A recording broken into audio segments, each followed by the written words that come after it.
The rain buffets the windows of a small dacha just outside St. Petersburg.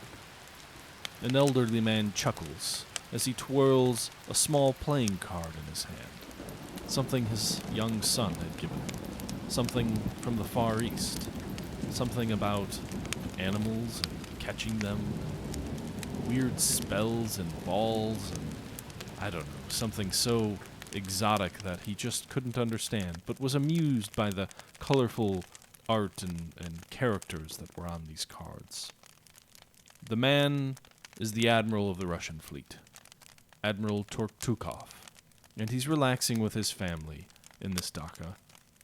Just a humble abode for a man with wielding infinite power in the Russian Navy. A knock at the door. The admiral walks over, opens the door, and is met with a cold barrel pointed at his face. A stranger, soaked and clad in black, pushes his way inside. Admiral Tortukov's mind races. His wife and child are asleep upstairs. Hopefully they've just come for him. It must be the Germans. War has been on the brink for 3 months now. Each month, the Admiral expecting it to break out. Each month it does not. The fleet is at sea right now, or what of it is ready for combat. Large portions of the fleet remain in reserve. Most of the fleet's destroyers remain in reserve. The Admiral's rage slowly begins to build. He wasn't given extra money to bring the fleet to full readiness, despite the fact that everybody expected a war at any minute.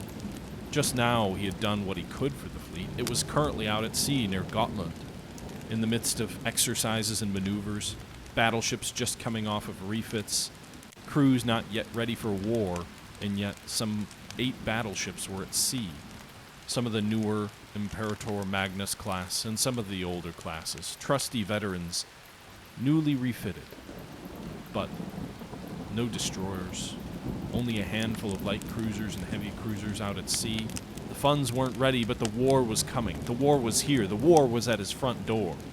His thoughts were racing now as the stranger closed the door behind him and directed him to a chair. Suddenly a scream, a gunshot. The gunshot brought Admiral Tortukov back to the present, and he saw that the assailant was pointing his gun somewhere off toward the left, toward the stairwell, not fully paying attention to the Admiral. This was his opening.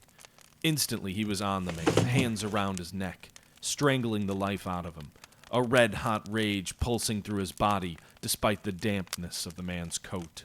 A minute or so later, the rage began to subside. Admiral Tortukov pushed aside the man's lifeless body. As his senses began to return to him, he thought about the scream. He thought about the gunshot. He looked up toward the stairwell, and there, his wife, laying motionless, eyes closed, in death, a pool of blood at her feet. His son was crying over his mother's corpse. The Admiral got up, unsteady, weary. Walking over to his wife, he picked his son off her body, attempting to comfort him, to do something as he looked down on her. But suddenly the door burst in. 2 more men clad in black raced in, guns blazing. The Admiral ran up the stairwell into his bedroom. He pulled out his trusty Adams revolver. He shielded his son with his body and trained his pistols on the doorway, waiting for the assailants to come up the stairs, as assuredly they would. He heard the stairways creak. He knew they were coming. Somewhere off in the distance, it didn't fully register, but he heard the wail of sirens. But he knew their help would come too late. This was it. It was him versus these assailants, these men in black, these Russian traitors, German spies. It didn't really matter. He was protecting his son. His wife was dead. He was filled with rage and sadness, all intermingled at once. As he was trying to gain control of his thoughts, a shadow appeared in the doorway. Admiral Tortukov opened fire, emptying the revolver, taking the man in the chest. A body crumpled and fell to the floor. A hollow click from his revolver as the hammer came down on an empty chamber. But a second man was there, stepping over the body, slowly training his weapon on the Admiral, and firing. Admiral Tortukov's world went dark. And somewhere out in the Baltic Sea, Vice Admiral Istorichi Gamer was the new Secretary of the Navy, although he didn't know it yet. Hello everyone, it's the Historical Gamer once again, and today we're going to be starting a new series on my channel, but this is actually episode number 9 of our Rule the Waves Succession series that started a couple of weeks ago. I'm the 3rd Admiral in this Succession series. We started off with Benjamin Magnus leading the way. He covered the years 1900 to 1904, and then we had Tortuga Power take the reins and carry us forward to January of 1908, and that is where I'm picking things up. Tortuga has left me in a bit of a pickle. We are at war, and January of 1908, the second he hit the end turn button to turn it over to January of 1908, a battle was begun that he could not resolve because his term ended and it was my turn to take the reins. Now, as you may be able to guess from the screen here in front of you, the ships that we have at our disposal are Russian because we are playing as the Russian Empire. And Tortuga Power, who was the previous player, his admiral was named Admiral Tortukov. And so in the same spirit, my admiral has been named for my own channel in a Russian term. And I'm going to try and pronounce this as best as I can. But my character's name in this game is going to be Admiral Istorichi Gamer, who is the historical gamer, or just historical gamer, translated into Russian, if Google is anything to be believed. And I know it's not perfect. Now, we are in the midst of a battle that is just beginning, and you'll find something pretty interesting about what Tortuga left me. I have a fleet battle on my hands, first off. You can tell because we've got 4 Dreadnought battleships. We have 4 pre-Dreadnought battleships, actually 5 pre-Dreadnought battleships, 3 heavy cruisers and 3 light cruisers. But the one thing that you will notice that we do not have anything of is destroyers. Our fleet has no destroyers at our disposal in this battle. Now, I don't know if that means there are no destroyers at all in our Navy. Somehow, some insanity would have led us with no destroyers, or if it's just the way this battle spawned. But in any event, this is just asking for torpedo hell. In the event that the enemy has any torpedo boats or destroyers, we may be in for a world of hurt. Now, it is raining, which means things are even better from a torpedo perspective, because that's going to limit visibility. The battle is taking place on January 14th of 1908, at 1444 hours, following the death of Admiral Tortukov, the unfortunate death of Admiral Tortukov at the hands of German assassins. The war began with a surprise attack on Russian naval assets ashore, including the murder of the Secretary of the Navy, Admiral Tortukov.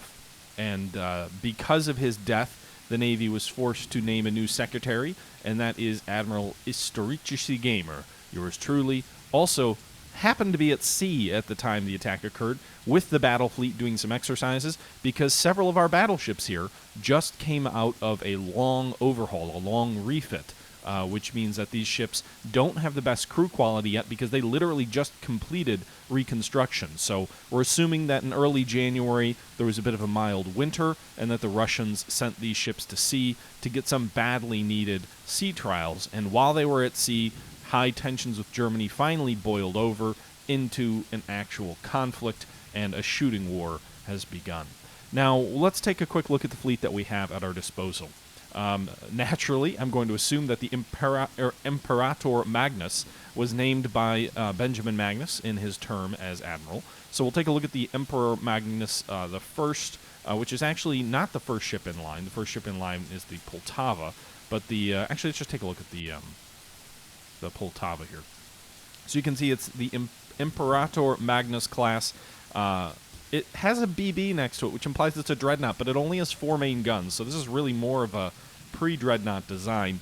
4 13-inch guns, 18 6-inch guns, 10 3-inch guns. I think these are all the same class here.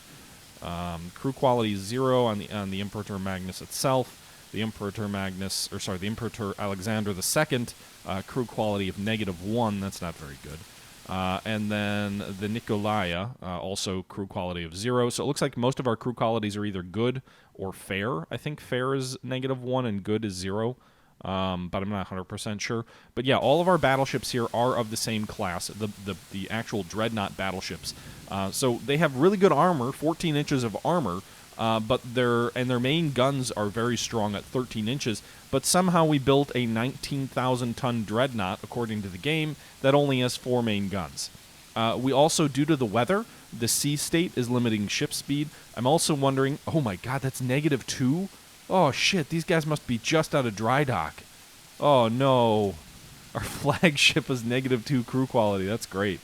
Does make 21 knots, so good speed, good armor, good displacement, but I'm a little bit concerned. They're 13-inch guns with a -1 quality. I'm a little bit concerned with the sea state, though. The secondary guns are, I believe, in casemates. Speed limited to 26 knots by weather. That's fine. We can't make more than 21 knots in the ship anyway. Does it tell me if they're in casemates? If I hit on this? No, it doesn't tell me.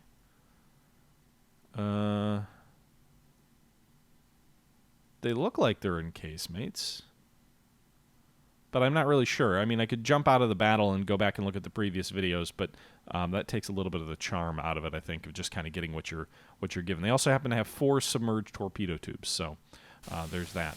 Meanwhile, we have 4 battleships over here in a second division here, back to the right flank, led by the Divinstadt Apostolov. And this ship is 4 12-inch guns with 24 6-inch guns and single turrets. Yeah, those are definitely casemates on the other one. These are single-turreted, but again, with technology at this time, I don't know how good they're going to be.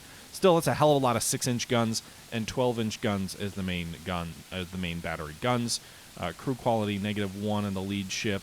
Second ship is 0. Third ship is 0. And fourth ship in line is 0. Meanwhile, the Imperator Petri Veliki. So let's see. These guys are... this is the fun of the Russian series for me, is I can't pronounce shit. Estivali. Alright, those are the same. I think these are all the same class. Those 4 are, certainly. This 5th one is also. So we've got 5 pre-dreadnought battleships. We've got 3 heavy cruisers, the Bogatar class, 4 9-inch guns with 8 6-inchers and 6 3-inchers here at 10,500 tons. Looks like we've got at least 2 of these heavy cruisers out here. And then our leading group over here, led by the Vistazes, is also of the same class. Our light cruisers, meanwhile, consist of 8 6-inch guns. Man, the Russian Navy really loves 6-inch guns in this alternate timeline. And they're up front here, leading the way. I can't control these guys. I can control these other ships. And I know I'm at war with Germany, but I don't really know what that entails. So we're going to just kind of, I guess, unpause slowly, and we'll see what happens here. Game speed normal. So let's go ahead and run. So our ships are sailing, and unidentified ships. Now, whoa, whoa, whoa, whoa! Our screening vessels are up here, and we're identifying ships over here? Somehow the enemy bisected our front and our rear columns. This is where not having destroyers is really going to suck. I can't issue order to these guys because they're too far ahead of us. That's why they've got the little triangle flags. The flags with the squares indicate ships I can issue orders to. So I am very rapidly going to max speed. Well, actually, we'll do a little bit less. We'll do 19 knots. And then we're going to immediately take a hard turn to the east and try and bring our ships into line, because I do not... What can these guys... These guys can only make 17 knots? Ugh. Alright, I'll slow the battleships down so that everybody's making roughly the same speed. Alright, so we are going to turn the battle fleet east. Due east, because there are these unidentified enemy ships straight to our front that we're about to run headlong into with no destroyer screens. If there are any enemy ships with torpedoes, that's asking for trouble. Alright, so we are opening fire. I can hear the salvos reporting here. We're opening fire on unknown ships. Our heavy cruisers are kind of steaming ahead. I think I can issue some orders to them. So we issue orders. I'm going to have these guys screen our battle fleet. So we'll drop down and give them a screen order. If I can have these guys come back... Yeah, I'll have them screen as well. I'm assuming that'll pull these guys back.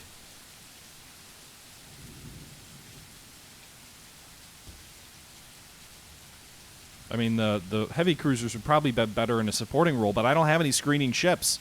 You can see we're starting to make the turn.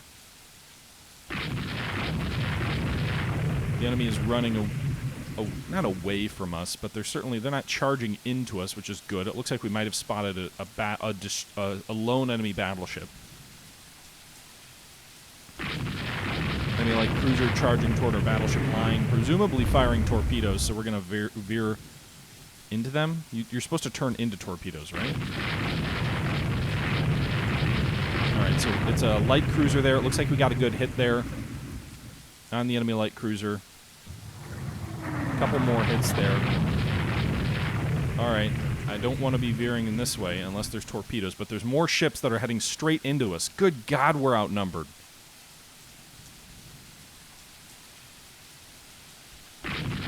Turn away from whatever the hell this is. These are enemy destroyers. Get away from these guys. Okay, so these enemy destroyers turned away. I'm assuming they launched torpedoes. So I'm kind of keeping my battle line moving a bit. I'm playing this battle out a little bit more slowly than I usually would. Those of you who have seen me play Rule the Waves before know that I'm not a very micromanagey kind of a player. But in this scenario, I don't think I have much of a choice. I don't want to lose the fleet. All right, so our cruisers and light cruisers are coming up on the enemy here, kind of in between, behind them. If there are enemy... Whoa, whoa, whoa, whoa, whoa, pause. Okay, let's bring these other battleships back over this way. I don't want my dreadnoughts going off. I hate to call them dreadnoughts. My BBs, my semi-dreadnoughts going off on their own. Up. So they just changed their orders. They're now AI controlled. I think what we'll just do is they're part of the core, so they should just follow the lead, right? All right, so the enemy ships are over here. We're going to turn around. Visibility is dropping, by the way, down to 8,500 yards or whatever that is. Now, at this time, I don't know how good enemy torpedoes are. So I'm not sure how much of a threat they are at this range. We're going to kind of continue to come in behind them. I want to try and pick them off if I can. If I can get a good victory here by destroying enemy support ships without having to engage their main battleships and taking too much damage, I will gladly do that. Meanwhile, my light cruisers are really all up in there. They're probably going to get themselves sunk.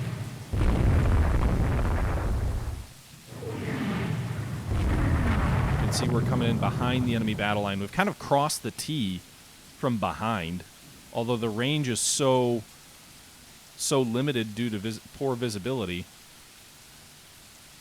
The enemy battle fleet's not making too much speed. How are these cruisers faring, by the way? This light cruiser over here suffering a moderate amount of flotation damage. She's taken 5 medium hits. Has she scored any? Fired 29 rounds, hasn't gotten a hit yet. Great.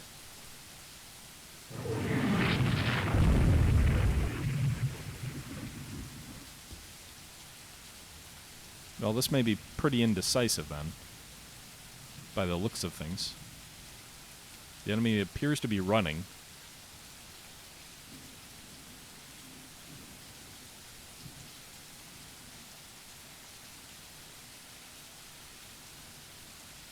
My battle line's a little bit spread out. Visibility's 8,900 yards now. It bumped up a little bit. I don't even know. What's the objective of this mission? There is no. It's just a fleet battle. I guess we can head for the German harbor. They may be running for port. We'll go ahead and speed things up a bit.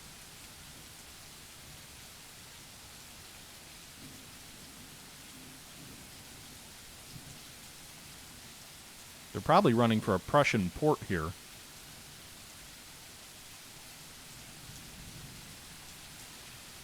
Visibility's expanded out to 1,300 yards. Our cruisers are sailing out ahead a little bit to try and see something. The enemy's got to be still at sea somewhere.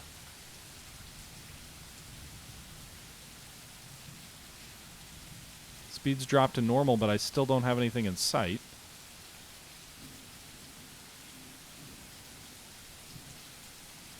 Speed keeps falling back down to normal. Unknown ship? Where? Alright, so the unknown ship is off this way. I could probably turn my dreadnoughts loose and try and close them, but that's going to leave the rest of my battle line behind. My heavy cruisers are up there trying to bisect whatever this enemy line is. They're charging right into it! Oh my god, my heavy cruiser just rammed an enemy battleship. You're nuts! The AI is nuts! Any chance that that was a kamikaze raid? The enemy battleship's not really moving either. I can bring my battleships up and pound it into submission, maybe, even though I'm sure I'm probably going to lose the heavy cruiser.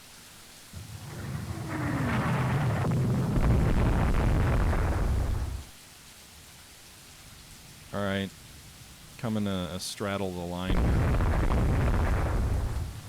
Why are these ships not turning? I ordered them to turn. Alright, now they're turning. Would love to sink an enemy battleship. Come on, guys. Aim better. Our heavy cruiser is hit by a torpedo. 2 torpedoes. B turret A hit T turret. Flash fires. Ship blows up. Alright, so we lost a heavy cruiser, but the enemy lost a battleship. I'm assuming that's a victory for us, but I don't really know the tonnage details. So the Vizaz is sinking. No, one of our pre-dreadnoughts back here just got hit by a torpedo. This is what happens when you don't have support ships. Don't you dare torpedo the main line. Turn. Alright, we just sank an enemy destroyer.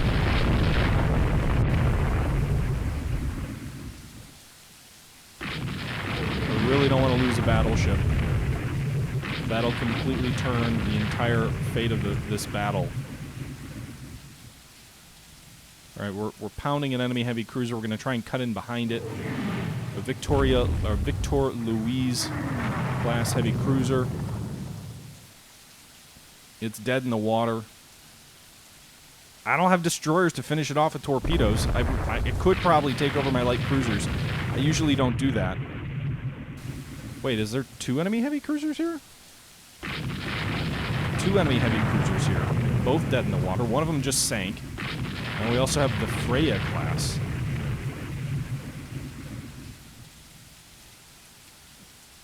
I mean, our light cruisers are sailing in there on it.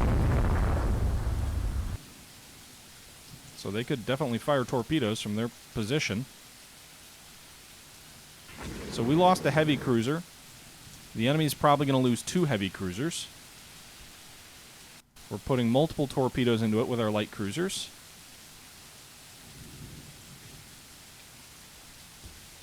Seems like a bad idea to like literally sail right across its bow. It's trying to make a little bit of speed. It has 2 torpedoes in it. 3 torpedoes in it. It should be sinking. 4 torpedoes in it. Alright, she went down. Alright, so that, let's see, 2 heavy cruisers, 1 enemy destroyer, and an enemy battleship for 1 Russian heavy cruiser and a torpedo in a Russian battleship. I will take that, and I'm going to return to port. I think I should return to port. Why don't we take a look at our ships? How are they faring? The Polyana, the head of the fleet, no flotation damage. She's scored 16 hits. She's taken 3, 1 large caliber. The Imperator Magnus, meanwhile, has scored 11 hits, with only receiving a single light hit in return. So the Imperator Magnus, not as good at accuracy as the Potlana, despite the Potlana's inferior crew quality. Meanwhile, the Imperator Alexander, 16 hits, no hits received. The Nikolaya, the first, 4 hits, 2 hits received, both medium caliber. Heavy cruiser Oleg, no damage received, 3 hits scored. And the Bogatar, 8 hits scored, 3 medium hits received. Meanwhile, for our pre-dreadnoughts, how are those guys doing, by the way? The one that was hit with the torpedo. One of these guys took a medium caliber hit, but scored 12 hits himself with his main guns. The Estevai, slight flotation, 5 light hits, 6 hits scored. Which one was the one that was hit by the torpedo? I can't remember. 1 hit scored, nothing received. The Pavel didn't receive any hits. He scored 1 hit. And the Velki, 1 hit scored, none received. So was it the lead ship here? No, not this one. Actually, it might have been. Torpedo hit. Yeah. How did it take a torpedo and it has no flotation damage? That's weird. That's lucky as hell. Was it like a dud or something? I don't know. In any event, we're going to go ahead and pull these guys back to base, I think. So we'll go ahead and speed things up. I don't want to charge headlong into an enemy trap. So I think 2 heavy cruisers and a battleship and a destroyer versus what I think was only a single heavy cruiser of our own. Regardless of what the tonnage is, that should be a considerable victory for us. Certainly will harm his cruiser force. So we'll go ahead and pull our guys back. Although we didn't suffer much damage. I'm going to go ahead and have everybody enter into the port of Labau. Libau. Alright, so a Russian major victory to start the war. The Battle of the Thunderstorm. A single heavy cruiser was sunk. Meanwhile, the enemy lost... Oh, he didn't lose any battleships. Damn it. It was a heavy cruiser. Well, he still lost... We lost 1 heavy cruiser. He lost 3. He also lost a light cruiser and a destroyer sunk. We didn't even touch his battleships. He has 13 pre-dreadnought battleships. 1 dreadnought battleship all in this battle. Some destroyers suffered some damage. So 1 destroyer was sunk out of a total fleet of 23. 1 light cruiser was sunk out of a total fleet of 7. 3 heavy cruisers were sunk out of a total fleet of 5. That is going to probably put a huge dent in his heavy cruiser force. And I'm assuming that means we're not going to have to worry too much about enemy raiding or anything like that. So that'll be pretty cool. So we'll go ahead and we'll exit out of the battle.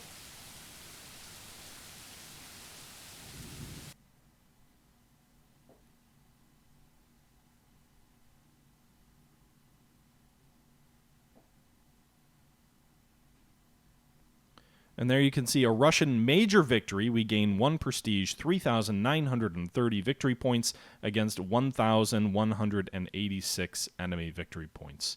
Somehow we're still blockaded despite winning that major victory. I guess we'll call it the Battle of what?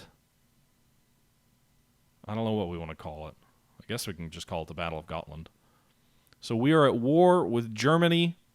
If we take a look at the almanac comparing the forces, Germany has 1 dreadnought in service. They're building 6. Oh boy.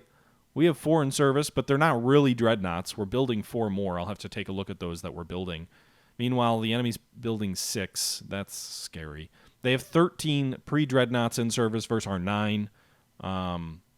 They only have 4 heavy cruisers, though. We just sank almost half of their heavy cruiser fleet in that last battle. Our heavy cruiser fleet actually outnumbers them, although our cruisers are lighter. Their light cruiser fleet was equal to ours, but we just took the advantage there by sinking 1 of their 7, so they only have 1 of their 8, so they only have 7 left. Meanwhile, they have 22 destroyers. We do apparently have 15 destroyers, just for whatever reason they weren't in that fleet battle. We have 12 corvettes, no subs. Man, I love to play with submarines. Apparently my constabularies, no, that's not the word. My compatriots don't love submarines as much as I do. All right, so what does that mean? We're blockaded, which is annoying because I don't feel like we should be. We have 17 ships we need to assign to trade protection, which is, again, kind of annoying.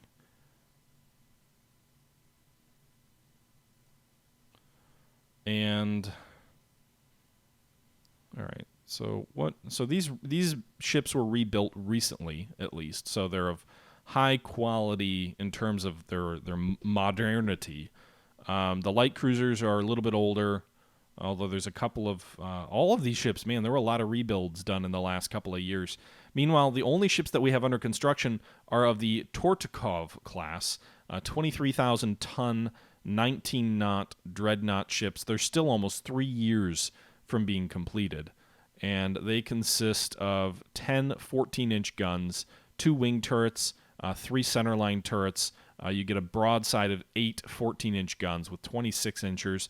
They're slow. The armor belt on them is very weak, only 10 inches, which is kind of interesting.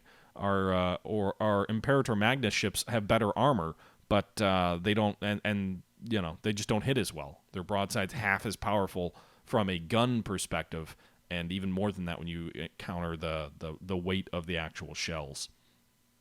Meanwhile, our crew quality in general is pretty poor for a lot of our ships. A lot of these guys are in the reserve fleet, so that's why they didn't sortie with the original battle fleet. So all of our destroyers and corvettes are in the reserve fleet, which is again why they did not sally forth. The reserve fleet, basically, you go to war. These guys aren't in active service, so obviously they can't sally forth. Meanwhile, we'll go ahead and activate our other ships, and I'm assuming that immediately puts me in the red. Not quite. Okay, so we're activating the rest of our fleet. Oh, wait, we still have these 3 heavy cruisers, which are all in the reserve fleet. Now we're in the red. Okay. Well, in any event, our fleet is mobilizing now, so that should hopefully get us going. The 3 additional heavy cruisers will be nice. It looks like these are of the Pamet Azova class, which is 8. Wow! 8 6-inch guns. I mean, the calibers are very light, but that's a pretty large number of guns on an old heavy cruiser design. That's a pre-dreadnought design with almost like a dreadnought layout. So that's interesting. Only 4 inches of armor, though. Those guys, in 22 knots, that screams Commerce Raider all over it. The good thing is, because we just destroyed 3 of the enemy heavy cruisers, we likely will benefit from not having too many enemy heavy cruisers in our commerce lines. So I'm assuming these corvettes, their primary purpose is to trade protection. So let's go ahead and assign these to trade protection. That's 12 ships. That gets us a good, well, or maybe they should be ASW. How do I assign them to ASW? Can I not do that? How do you assign ships to ASW? Do we not have any ships that can do ASW? I'm confused. They can go to trade protection, but they can't go to ASW. Oh wait, no. I'm sorry. I'm for a moment my familiarity with the game was lapsing. The fact that they are in trade protection assigns them an ASW value here. So you can see each one of these has an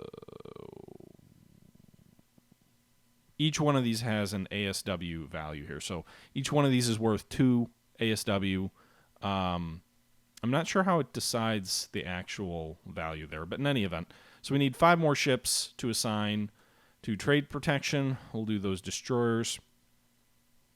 And that'll increase our ASW score to 39. Meanwhile, our monthly budget is negative 183. We are actually going to go ahead and build some coastal subs. Can I build 10 of them? Monthly build cost is going to be $1 million. We've got $65 million. So we're going to build 10 coastal submarines. And that'll take 16 months. So it'll be $16 million. We can actually build 20 of these things. They're pretty basic subs. Whoops. That's not what I meant to do. I wanted to build 9 more of them. So we're going to have a fleet of 20 submarines that we're going to build. They'll be ready in 16 months. That's $32 million, so that puts us still with $31 million in the bank in 16 months. And that should give us a good opportunity to do some trade wars with Germany.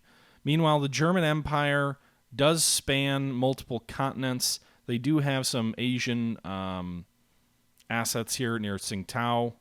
Do we have what of ours is in the Far East?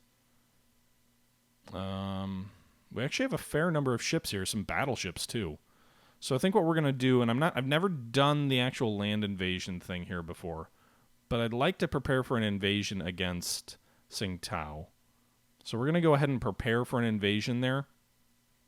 Invasion planning, not actually invading yet. That's gonna cost apparently $1.3 million.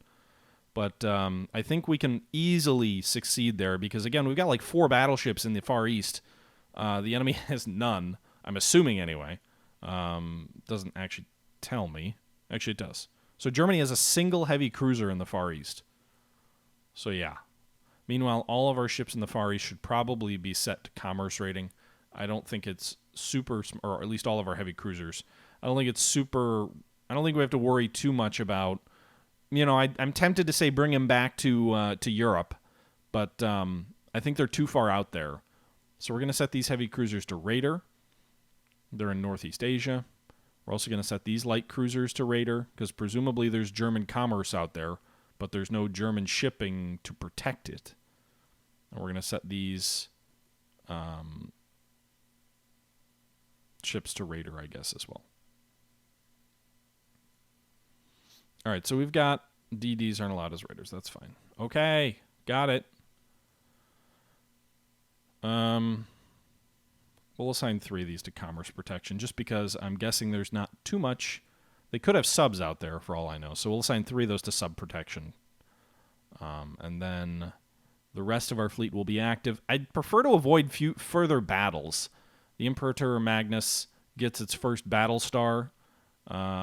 These guys, the Estefai class, 3 battle stars, so they fought in 3 battles, most of these guys. So this is just yet another story in the long lineage of the Estefai class of pre-dreadnoughts. And there you have it. So we're ready for war now. I have been lingering a little bit on this turn just because we just fought a major battle. I'm going to go ahead and save the game, and I really don't want to go back in to fight another battle. We were already 20 minutes in by the time we got out of the last battle. So we've got our fleet set up, I think, for success. We've got several raiders set up.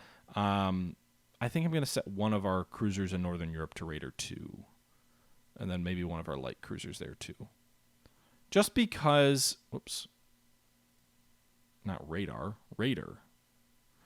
Just because we hit the enemy cruiser fleet so badly. The enemy has a ton of subs. And I think our best chance is to, 1, build a bunch of subs to counter the Germans. And then two, do some commerce raiding to kind of help even the odds. And holy crap, we are almost at war with France, too. Like, war with France could break out any minute now. I mean, I don't have any subs, so I don't have to worry about submarines sending them over the edge, but that's basically war. Unless we have some event trigger that allows us to reduce tensions with France, we're going to be at war with France soon, too. And they have 2 dreadnoughts.